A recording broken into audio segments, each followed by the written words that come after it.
దేవుని ఆత్మశక్తిని పొందుకున్నాక ముందుకు పొంగుతూ పారుతూ ఉంటారే కానీ ఎండిపోయిన స్థితిలోనికి రాలేరండి. ఎండిపోయిన స్థితిలోకి వస్తామంటే, ప్రార్థన జీవితంలో మనం తగ్గిపోతున్నామంటే, ఆత్మీయ జీవితంలో తగ్గిపోతున్నామంటే నీలో పరిశుద్ధాత్మ అనే శక్తి లేదు. జీవజల నది నీలో ఉబ్బకట్లేదు. జీవజల నది మనలో ఉందంటే అది దాహం అవ్వుకోకుండా మళ్ళీ ఎన్నడూ కూడా దప్పికొనకుండా దేవుని ఆత్మ నిన్ను ఉబ్బికేలా చేస్తుంది. జీవజల నది పారేలా చేస్తుంది. ప్రేమిడ, అది ఉచితంగా దేవుడు ఇస్తున్నాడు.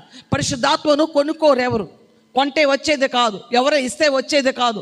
దేవుని ఆత్మశక్తిని మనం దేవుని యందు నమ్మకం పెట్టి విశ్వాసించి, ప్రియులారా, మనం ఎప్పుడైతే మారు మనసు పొంది పశ్చాత్తాపం పొంది బాప్తిసం పొంది దేవుని బిడ్డగా మనం ఎప్పుడైతే జీవిస్తున్నామో ఆయన పరిశుద్ధాత్మని శక్తిని మనకు ఉచితంగా ఇస్తాడు.